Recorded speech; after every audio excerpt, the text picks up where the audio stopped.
There's nothing on earth that compares to the Catholic priesthood. And today, priestly vocations are booming.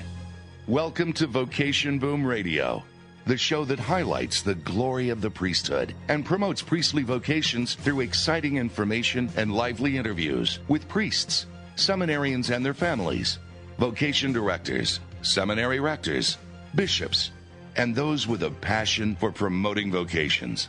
Here's the host of Vocation Boom Radio, Jerry Usher.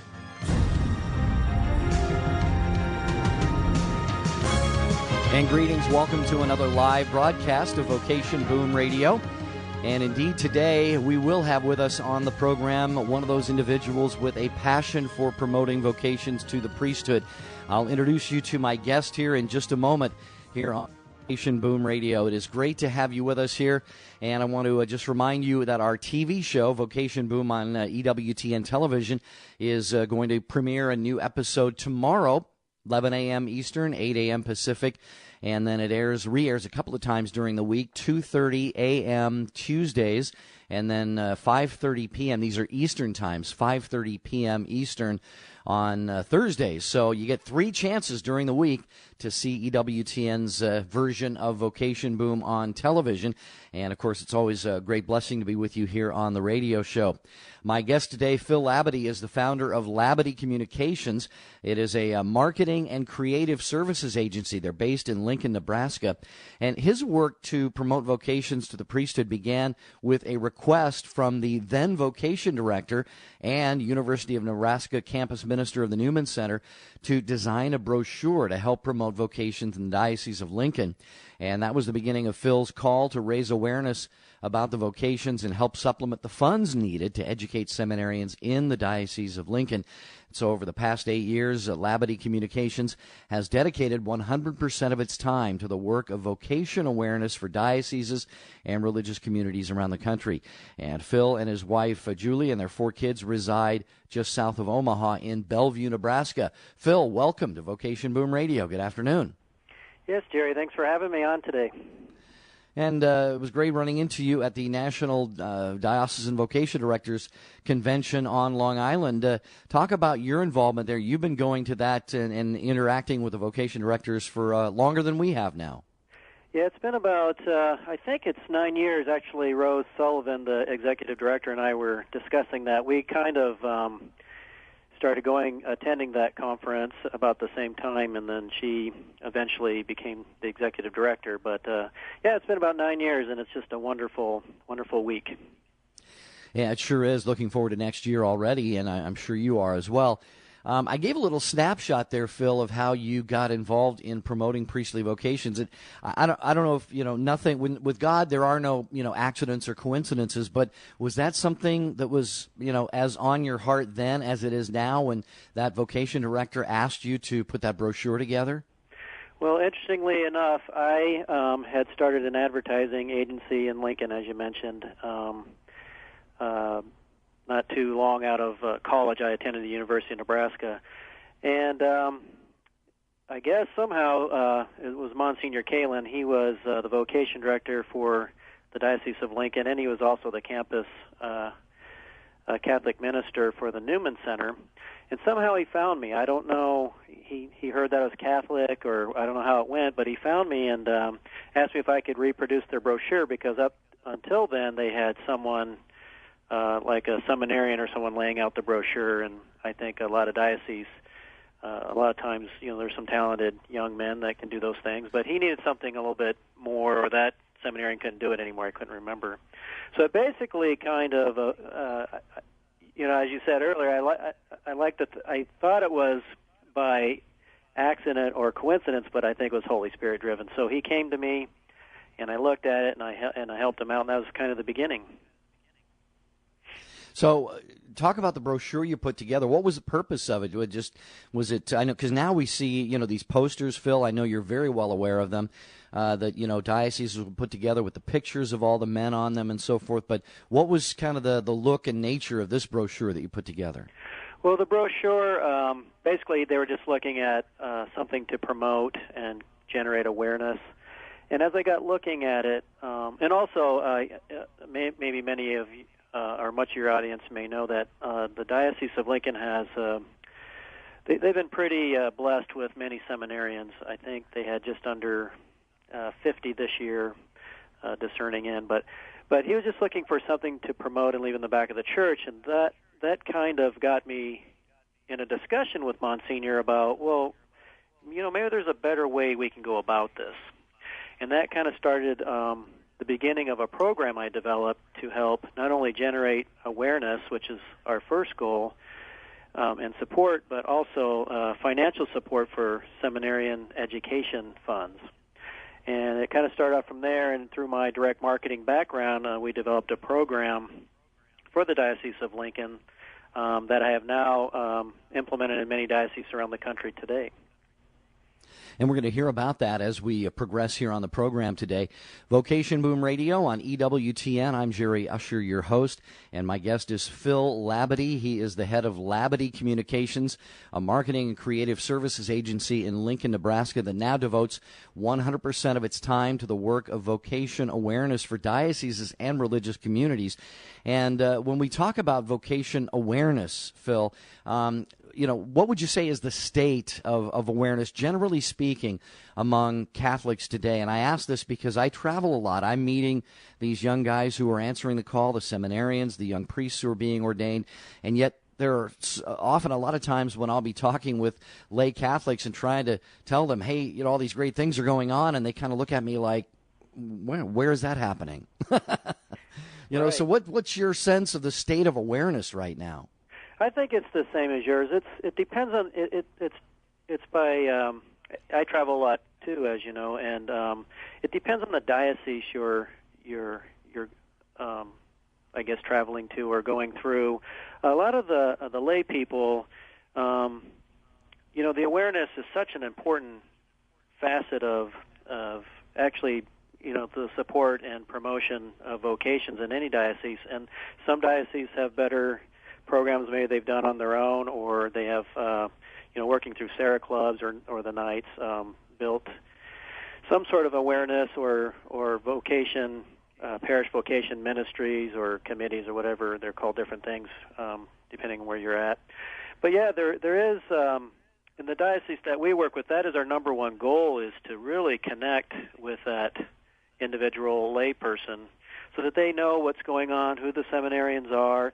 And the thing, as you know, Jerry, that when you start doing these things, the lay people really want to support these men. And as you know, when you meet these young men yourself, they are fabulous. It's amazing how quality the call of the priesthood is to some of these young people. And that's also in the consecrated life as well. But I'm just humbled by that. So, yeah, you find a mixed bag on the awareness, and that's kind of why I felt the call to do what I'm doing, so I can try to help bridge that gap and get the lay people involved with the seminarians and what's going on the diocesan level. Here on this program, we feature priests who talk about their calling to the priesthood. We have vocation directors talking about recruiting men. We have seminary rectors to talk about life inside a seminary. Today, we have got a very committed, passionate layman who is on the program talking about the work that he and his colleagues do to raise awareness about vocations to the priesthood. So, I want to encourage any of you who are listening, especially if you find yourself, your vocation has already been, sorted out. Perhaps you're married, you got a family, or whatever. You just not necessarily feeling called to the priesthood, but you're feeling maybe a nudge in your heart to do a little bit more than what you have done in the past or what you see being done in your local area to encourage men to become priests. This would be a great opportunity for you to talk with someone who's out there really on the front lines, if we can put it that way, in the awareness-raising business, if I can say it that way, for vocation. So our number is 1-800-585-9396, 1-800-585-9396. Special invitation to Knights of Columbus to call in, members of Sarah clubs, 1-800-585-9396. So, Phil, kind of give us kind of the 38,000-foot description of what your program does, and then we can kind of dive into some of the elements of it a little more closely. Sounds good. I've developed two different programs. The The original program that started with many years back with Monsignor Kalin in Lincoln, what that is, it's an awareness program that goes out. We mail to every household in the diocese, and in that mailing, each household receives, or Catholic household receives, a brochure, a prayer card, and a letter explaining what's going on. And we have a message from the bishop or archbishop. We have a message from the vocation director usually, and then from the seminarians in there. And we have all the photographs, like you said, of all the men, which we go out to every diocese. And this is where I feel our program separates us from anything else out there, is that we go to each diocese and take the images, the photography. We're there at ordination masses. We're there at the seminarian gatherings. And we're taking a lot of photography and now video, and we'll get into that in the next program that we're developing. We talk about that later. But so we want to make the experience very personal and something that relates directly to the diocese. I think that's where the power and the connection to lay people is. So they see these young men working in their own diocesan community, and we try to make that bridge, that connection to, these are our future priests, and we need to get behind them and support them. So the program goes out and it does that, and I have a little ask in there to raise money to help offset their education. The program doesn't cover everything, but it does a pretty good job of collecting a nice amount of money to help offset seminarian education, which is an average of $30,000 a year per seminarian. So we're not a development company per se, and we don't really compete with the development portion of the agency, but we're there to supplement what they're doing.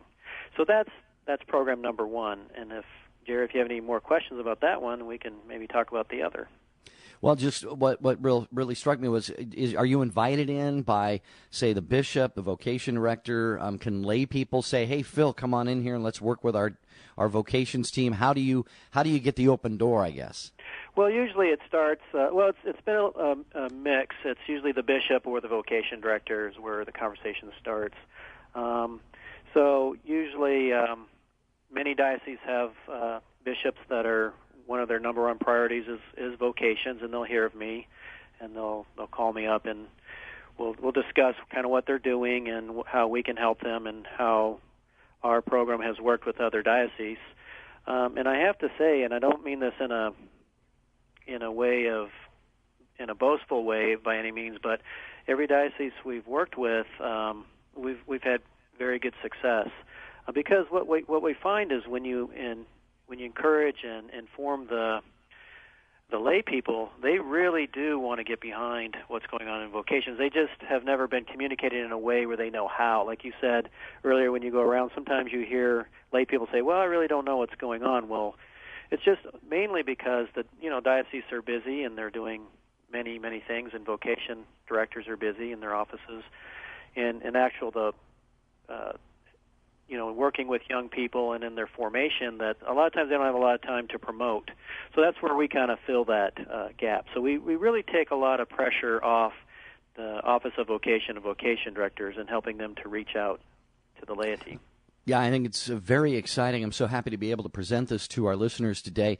And I do want to encourage anyone, if you hear something that Phil Labadie, our guest, is talking about, and you're thinking, gee, I'd like to maybe encourage my diocese, my vocation office, to do something like this, to bring Phil and his team in, give us a call. We can talk about that at 1-800-585-9396, 800-585-9396. Maybe you're thinking of, you've got kids, you've got a family, and you want to do something besides just pray. And prayer is something we all really should be doing every day for an increase in holy vocations to the priesthood. But maybe you're wondering, something you can kind of gather the whole family together and do something in a practical way to help encourage the young men or raise awareness among the people in your parish about priestly vocations. 1-800-585-9396. Okay, Phil, what's the second program that you have? Well, the other program, what happened over the last few years, this journey in vocations has been a discerning process for myself, as it is for you, Jerry, I know. And in that, I really had to learn a lot about the intricacies of how things work in a diocese. So what I was finding, especially being a Saran and they're the Sarah Club's 100% behind Vocations, but I was finding we weren't really making that individual connection at the parish level. And it really weighed on my heart until I had a discussion with Father Hazing, the vocation director for the Archdiocese of Omaha. And we were talking about this a little bit, and he asked me to pray about it. He said, Phil, you just need to pray about that. So I did, and what happened was I came up with using technology, what we call a vocation portal system. I call it the Heart for Vocations. And what it does is we're really building infrastructure to create a community of those who have a heart for vocations at the individual and parish level. And we're doing that all through technology, and understanding that, when you look at how people, especially younger people, they're always on the go with their families, if they have kids, they really don't have time to really build the vocation team at the parish level that most vocation directors would like to see. So what I did was, through the use of technology, now we're able to connect with those individual people. And like you mentioned earlier, our first call to them is to ask them just to pray for young people.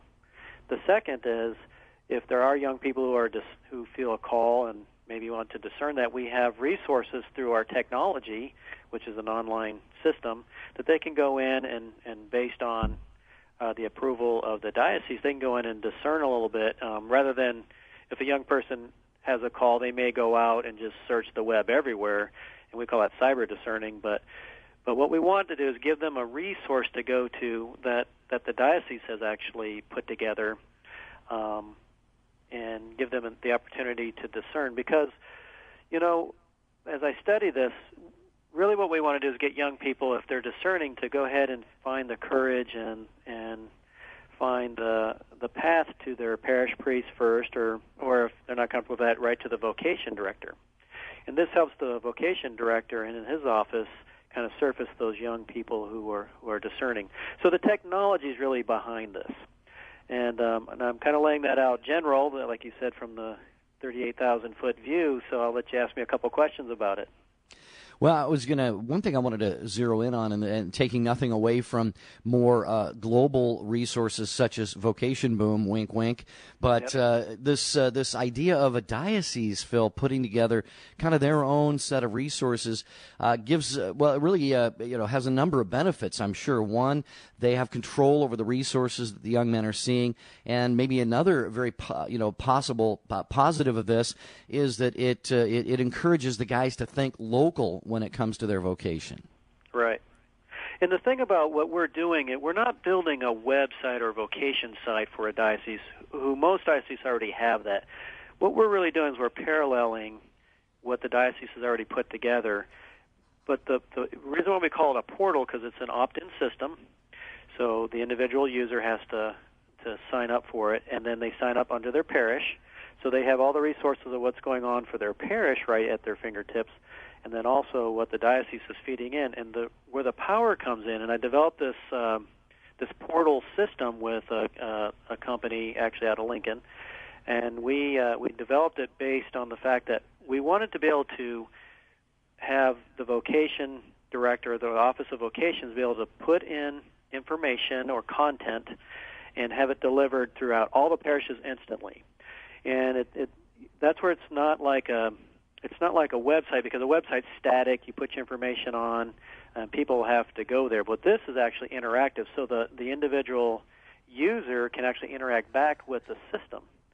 And that way we get them involved. So those who have a heart for vocations, like you and I, we can actually go in and at our parish level, go in and work at the parish level to build these vocation teams,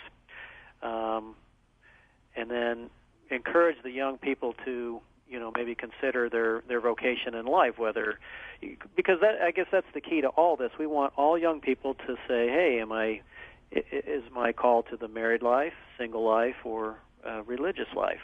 And if we can do that and get them to at least start to understand that, their true joy comes out of their actual call by God, That's the whole point of the system.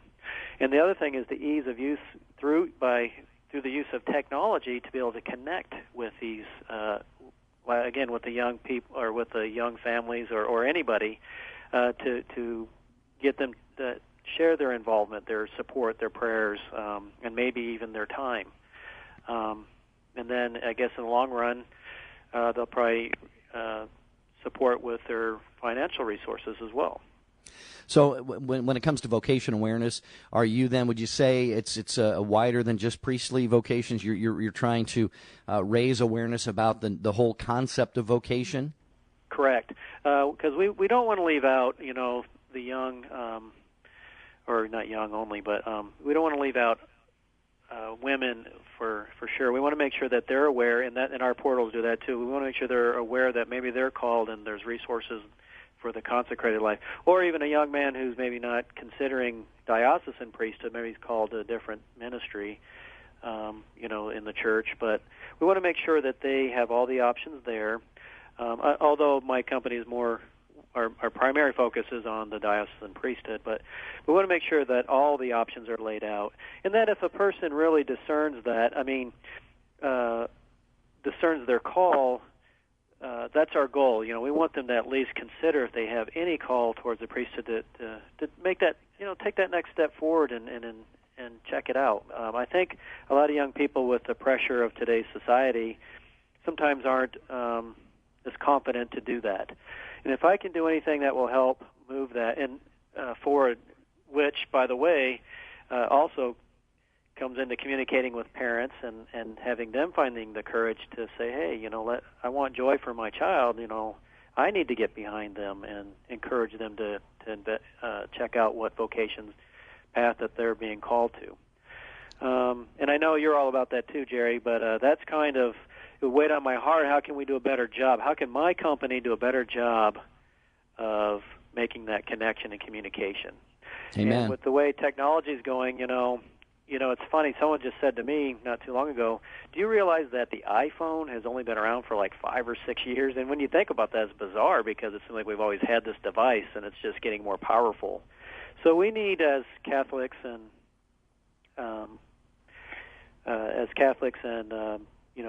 people in the diocese, to maybe take advantage of the technology for, the good of the church as well.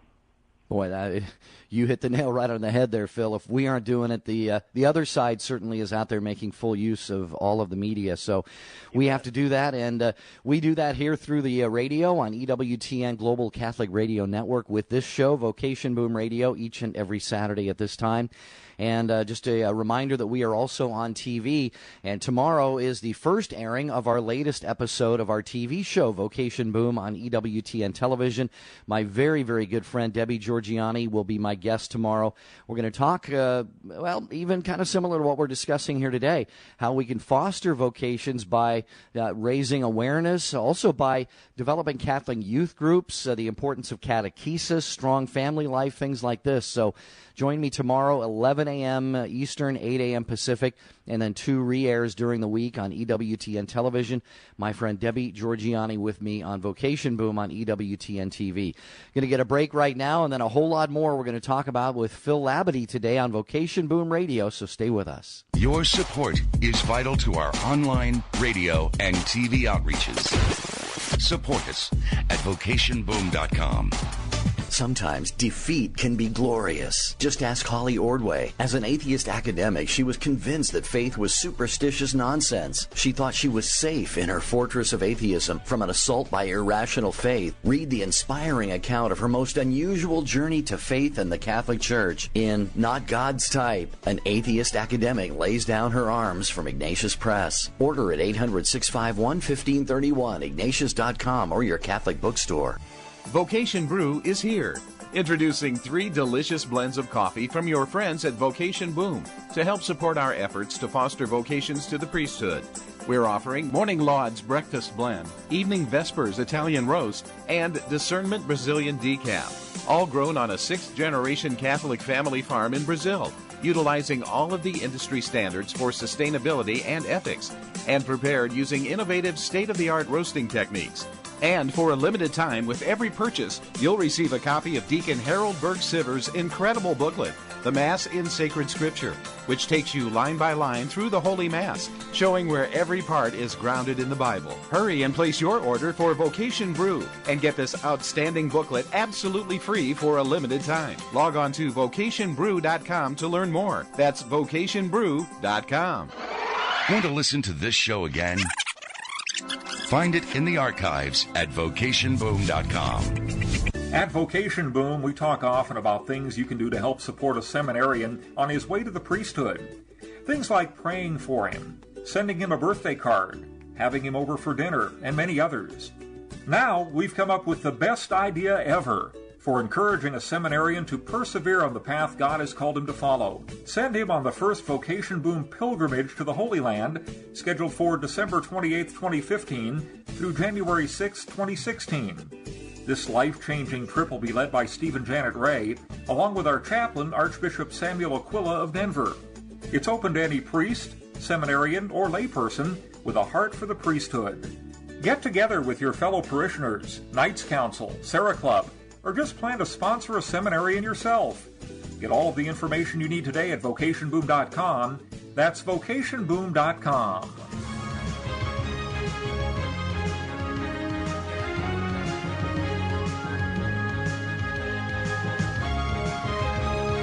Good to have you along today on Vocation Boom Radio. I am your host, Jerry Usher, and our friend Phil Labadie is with us here. He is the founder and head of Labadie Communications, a marketing creative services agency in Lincoln, Nebraska, and they spend 100% of their time now working to raise awareness about vocations, especially assisting dioceses and religious communities around the country. Before we proceed, Phil, where can people find you and learn more about this on the Internet? Yes, thanks for asking. We are located, our web address is www.labcom.com.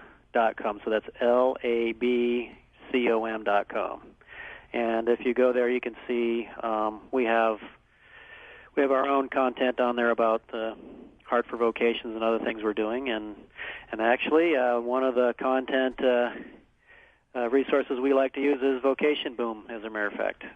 You have a lot of great stuff that you're doing, so you and I have talked, and you've allowed me to use that, and I thank you for that. It's been wonderful. Well, the partnership is mutual, and the appreciation as well. I want to talk about this phrase, Heart for Vocations. We use it. You obviously make it a central theme of what you're doing, and I want to hear, what does that mean for you as you use that phrase? What does Heart for Vocations mean for Labadie Communications?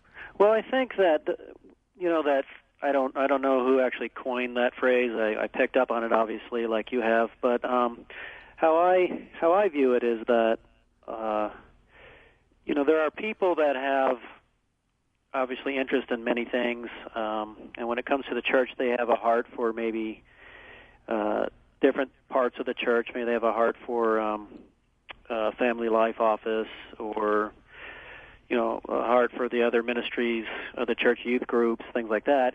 But there's a number of people who really have a heart for the priesthood and vocations, and so a lot of those people end up maybe becoming a member of the Sarah Club or things of that nature. And so I really honed in on that. I think there are more people who have the heart for the priesthood. And matter of fact, I think at some level everybody does. But without the priesthood, we really, our church doesn't function. But so what I decided to do was base my program around servicing those who have want to do a little bit more. Obviously, I think most people do pray for our priests and our seminarians and our the leadership in the church, from the Pope, the cardinals, our bishops. But I wanted to find those who wanted to step out a little further, who actually wanted to do something more but didn't know exactly what to do. So that's where it really comes from. Yeah, and the reason I ask is I want to kind of share a little bit about what that means for me, and I know you would echo every bit of this, but as Catholic Christians, Phil, we have to be in love with our faith. We have to be in love with the Eucharist. We have to be so grateful for the mercy we receive in confession, all of the other sacraments, our baptisms, everything that a priest does for us. And all of that, really, you could just kind of take it and pack it into the priest, because the priest is, the primary person who provides all of that for us. So for me, and I know for you, for us to have a heart for vocations means, if we take our faith seriously, if we love it and we live it, then I think that's going to translate into efforts, not just prayer. Prayer is important. It's the place to start, but actually on-the-ground efforts to do what, groups like yours are doing. Exactly. That you nailed that. The thing is that, I know that those people are out there, and it's just sometimes, like in a diocese, like for example in Omaha, we have a lot of rural areas, and it's not always the easiest thing for the vocation director to communicate with those smaller parishes and stuff. But yet, there are so many wonderful people, and when I travel, it's humbling because they thank me for my work, and I don't look at it as something I'm looking for a pat on the back or accolades. Just like you, I'm just called to this. And trust me, as you know, working in the church isn't the easiest of tasks, and it's a humbling experience, but it's something I can't ever turn my back on. I mean, I'm called to do this. It's not about money, it's not about recognition, it's just about doing the job that God has asked me to do for him. And I know it's a call because there have been many opportunities I've had to maybe do something else, and I just inside me, I know that none of those would fulfill my joy in my life. And so that helps me to understand maybe how a young person who's called, because when I look at these seminarians and they're young and they're smart and they've got everything going for them, and yet they have this joy and humbleness and call. It's the same feeling I have. So that really helps in my work and what I do, because it helps me to relate somewhat to that joy that they're feeling. And like you mentioned earlier, we were both at the NCDVD, or the National Conference of Diocesan Vocation Directors. And when we meet these vocation directors, they are so joyful. They are so, that they're doing what they are called to do, because the joy, they're humble, the most humble people you'll ever meet, and it's just inspiring, actually. So. Yeah, it really is. And Phil, for years and years and years, I have said that I think every young man, of course, every young woman, every human being that's created has the obligation to, as I like to put it, at least ask the question. And that question is, God, what did you create me for? What is my vocation in life? I'd like your thoughts on translating that to lay people. Not everybody's going to be called to start an organization and a movement like what you're doing. Not everybody's going to be called to start a vocation boom, or our good friend Sherry Brownrigg with Maria Regina Clary and so forth. But I think every layperson does have an obligation to just pray to God and say, Lord, what would you have me do, if anything, beyond what I'm doing now, to help raise awareness for vocations and to encourage young men and women along that path? Yeah, exactly. I guess that call, like you said, I believe is in everyone, and to different degrees. Some people, it might be just as simple as seeing a young person at daily Mass. And you might approach that person and ask them if they've ever considered the priesthood or the consecrated life. Just that simple, gentle nudge may be all it takes to have someone maybe put that realization. And as you have done through your work and through your ministry at Vocation Boom, you've talked to a lot of these seminarians about when they first heard the call, and it's different for everyone. But sometimes it was just a simple nudge by just another layperson, and that's the easiest thing we can do.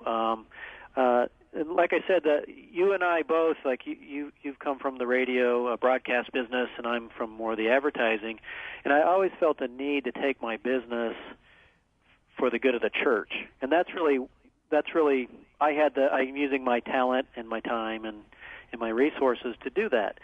Like you are, but not everybody, like you said, it's not like they got to go out and start, doing stuff like we're doing. But if they just simply just on a basic level, understood who the seminarians are, for example, and maybe wrote them a nice note. I hear so much from seminarians that, they're always asked, well, what is it that we can do? And they said, we just want to know you support us. We just want to know you're praying for us. It's not about financial support. It's just to know that they are entering into their vocation to serve the very people who are supporting them. That's all they want, and it's just amazing.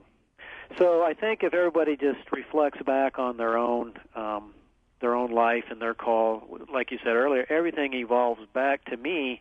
Maybe I have a one-track mind on this, but to me, everything evolves back around the call to vocations. The life's blood of our church is about that. Yeah, sure. I don't know if I answered that correctly, but...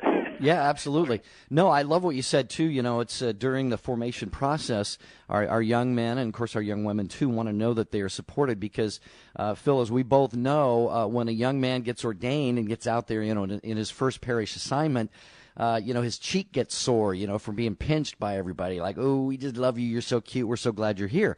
But and that's wonderful. But when they're kind of hidden in the seminary, that's that time that they, I think, probably more than ever need to know that they are being backed by our prayers and our love and our support and whatever we can do. Because I've been in formation and I've been behind, seminary walls. Lots of great fraternal support among the guys. But you go to bed at night sometimes and you're thinking, am I crazy? Am I on the right path? Is this really what God wants me to do? You deal with the demons and the doubts and the darkness. And so that's really an important time for our young people to know that we're behind them. Yeah, that's very well stated, and I think, I've visited many seminaries, both at the college and the theology level, and it's amazing to me. It is the formation that these men go through, and part of the formation is that going through those thought processes, but they do need to know. They absolutely need to know that. Their diocese is behind them, and the lay people appreciate them. And I think sometimes just the nature of the church, sometimes people feel that way, but they maybe don't know how to express it. And that's why my call to help with the awareness and communication side of it, I want to bring that out for people to understand that there is that need and that it's okay to talk about those things. Like before I got into this business, before I started doing this work, I was just like anybody else. I'd go to Mass, see the priest, and maybe chat with them after Mass a little bit.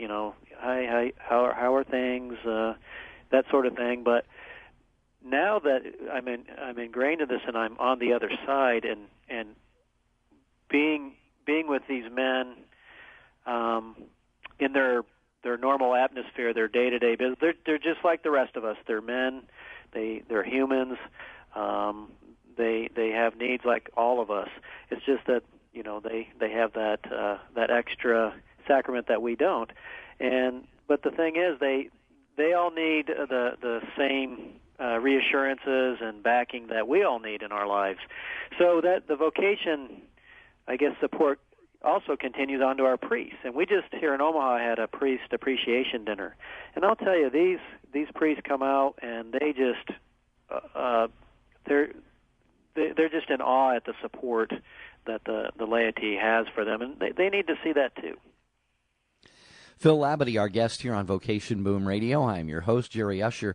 We're a couple minutes away from our second and final break in this episode of the program.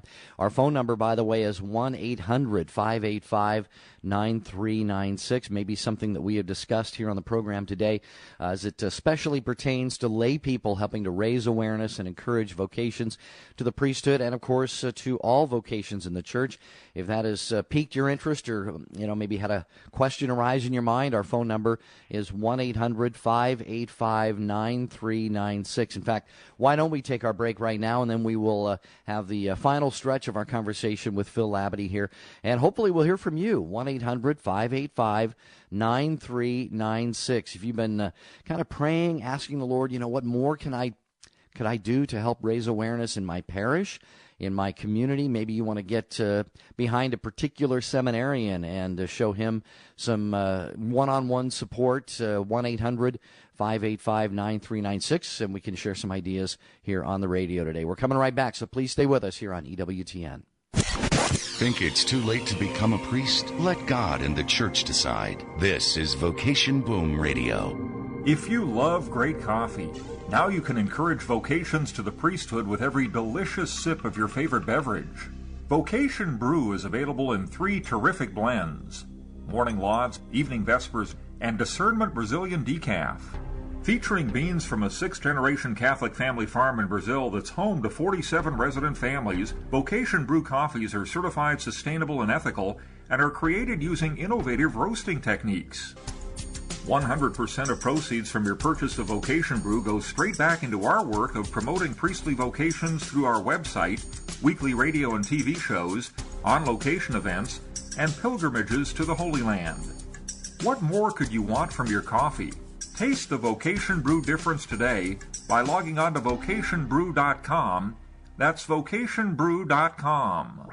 Everyone is welcome on the Vocation Boom Holy Land Pilgrimage. Learn more at vocationboom.com. There's a growing concern that the West is sliding into political, economic, and moral bankruptcy. What many don't know is that J.R.R. Tolkien, author of The Hobbit and The Lord of the Rings, has drawn us a map to freedom. Several books ably explore how Tolkien's faith informed his fiction. None until now have centered on how his passion for liberty and limited government also shaped his work. Order The Hobbit Party from Ignatius Press at 800-651-1531, ignatius.com, or your Catholic bookstore. Every time we go to Mass, we receive not only the body and blood of Jesus in the Eucharist, but we're also fed with God's Word in the readings and an inspiring homily geared toward those readings. Those homilies cover a vast array of topics of importance to our daily lives. Now, Vocation Boom is offering you an audio homily on the priesthood and priestly vocations every day. That's right. Every day of the year at vocationboom.com, you'll find a link to the readings of the Mass, along with the recorded homily by a deacon, priest, or bishop that focuses exclusively on priestly vocations. They're intended to provide support and encouragement to men discerning a call to the priesthood, to those men already in formation, and to everyone who shares Vocation Boom's passion for promoting vocations to the priesthood. Log on to vocationboom.com and hear what our homilists from around the world wish to share with you about priestly vocations. That's vocationboom.com.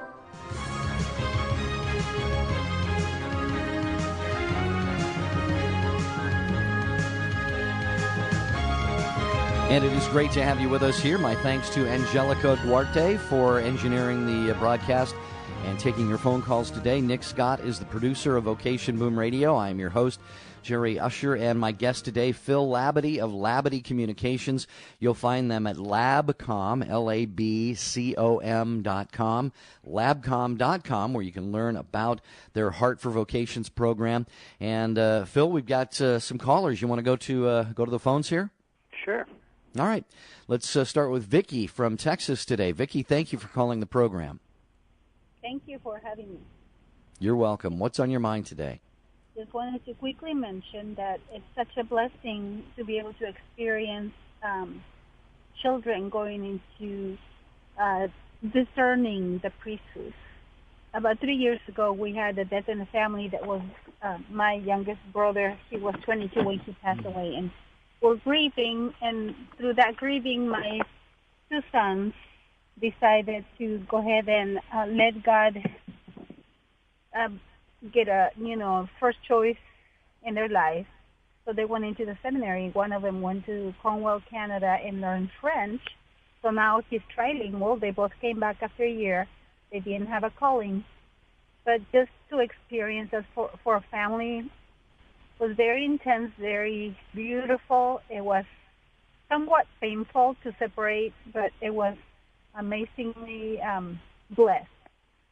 And so I think I just wanted to go and encourage parents to give themselves as a family a chance to experience this beauty of letting God choose or not your children into the priesthood. Phil, your thoughts? That is exactly right. One of the things I just came across this year that I wasn't aware of is that I don't know, I think I saw it on Facebook or something, but it said, stop discerning and do something. So what our caller's talking about is, even if you feel called, go ahead and try the seminary. I mean, Jerry, I think you mentioned earlier that you did the same. You went in and you're able to actually be in a place where you could really discern if this was the right call. But if you never go there, if you never give it a chance, and maybe you might feel unhappy in your life later on, you may never know. So I agree. I would encourage any young people, first of all, obviously talk to your parish priest and your vocation director, but it might be something where you just try it for a year. It's not like you're going off to to prison or something. I mean, you can go there and really reflect on what God and get rid of all the outside noise in the world and just really concentrate on what God wants you to do, and you'll get the answer one way or the other. Yeah, and Vicki, a little more. For my kids, it wasn't like the door is totally open to go into a seminary. There is a process just to be able to accept them, and the fact that they were accepted itself was a blessing. And then, they came back home, but they were completely at peace, like you said. Right. So it's just, it's all the way a discernment process, all the way to the day of their ordination. They can decide not to get ordained, but it's a discernment process from day one when they talk to the spiritual director or the person, the priest in charge of vocations, whatever they're going, diocesan or religious orders. It's a process, and everybody discerns. The person interviewing them is discerning, and they go through psychological testing and all that. So the fact that they were able to get into the seminary was such a big blessing, even though they were not called. God decides step by step how far you're going to get. That's true, Vicki, and your sons now will go through the rest of their lives as they discern what their vocation is. They have found out one thing that it is not, and they will have that peace of knowing that they have at least discerned seriously whether it was God was calling them to the priesthood. And I just want to assure you that Phil and I and all of our listeners send our condolences on the loss of your brother, and we will certainly pray for his soul and for comfort for all of your family. Thank you. Thank you, Vicki. Phil, that's so inspiring. And I've had bishops say to me, I think even on this program, Phil, that they wish every young man in their diocese could, get into the formation program, spend some time in the program, whether that be the major seminary or wherever they would come in, because, the very worst thing that's going to happen is they're going to come out a better man, a better Catholic, perhaps a better husband and father, and none of those are bad things. Exactly. And what Vicki was mentioning was the process now, and rightly so, there used to be this kind of, I hear this lay people that there's people who maybe can't find or can't, they're not good in the dating world or whatever, so they go to the priest. So that's just not the case. That's a fallacy. But the reality is you're called. And there is a process in the diocese now, like Vicki was saying, that it's very stringent. It's not like you just get in if you like, I'm going to be a priest, and we'll take the door's open. We want as many as we can because people feel there's a shortage. It's not that at all. The young people that really are called, it is amazing to me how bright they are, how intelligent, how not only intelligent, but how they could do anything in their lives. And some of these guys a lot of them are engineering students that decide to enter the priesthood, and they're very smart, energetic, capable young people. They could do anything. So that's how you know it's a call. But what Vicki was talking about is the formation of it starts when you start that application. There's a heavy formation before you even get there. And I'm not saying that to dissuade anybody, but it's a good, like she said, it was a positive experience for her children because, now they know they went through the process and they were accepted. And she's right. That is a very tough process to go through to even get to where you can go in the seminary. Yeah, and given the serious nature of what it's about, it certainly ought to be. So, Vicki, thanks again for your phone call to Vocation Boom Radio. Next up, Mary, also in Texas. Mary, thank you for calling the program. How are you this afternoon? I'm good, thank you. I'll turn off the radio if it's bothering. Yeah, you might want to do that. Okay, so is it off? Are you hearing me? Yeah, I hear you just fine. Okay. My comment is that I went to, I go to Catholic Mass when my granddaughter is there. So it's a school mass, and I noticed that it's only little girls doing altar serving. It's not just Catholic school mass, but so on. But my point is, this is parochial schools. Why are we not, and not just encouraging, but kind of making it part of the program to have all the boys be altar servers? It's almost like we're embarrassed to say, well, the boys are embarrassed because only the girls are doing it. We want them to listen to God's call, but the whole world is yelling at them. Why are we not yelling? This is a privilege to be closer to the Mass. And, make it part of the program that all the boys be altar servers trained so that as they're growing, they're closer to the Mass and therefore more probably open to listening to God's call. So that's my question. All right, got about 2 minutes for that, Phil. Well, Jerry, I think you and I probably have the same mindset on this. In Nebraska, I'm based in Nebraska. In Lincoln, there's only boys that do altar serving, and I asked a question one time, why is that? Was that something the bishop implemented or whatever? And I was told basically there's enough young men that want to do it that they don't need to have young women. Now, when I travel, I hear just even 50 miles up the road in Omaha, there are young girls that do altar serving as well. And I think that gets down to just the culture of each diocese. So it's one of those things that, yes, you are correct. If we could have young men doing that, that's a good reflection of what the priesthood might be like. I personally, I agree with that. I would love to see that. I don't know, Jerry, I want you to help me out with this one because you probably have come across this as well, but I don't know what the answer is to that other than the diocese intentionally bringing a culture in with a mindset in that way. Yeah, it's and I am aware of the practice in the Diocese of Lincoln, and it should be noted here that there is no nationwide policy on this.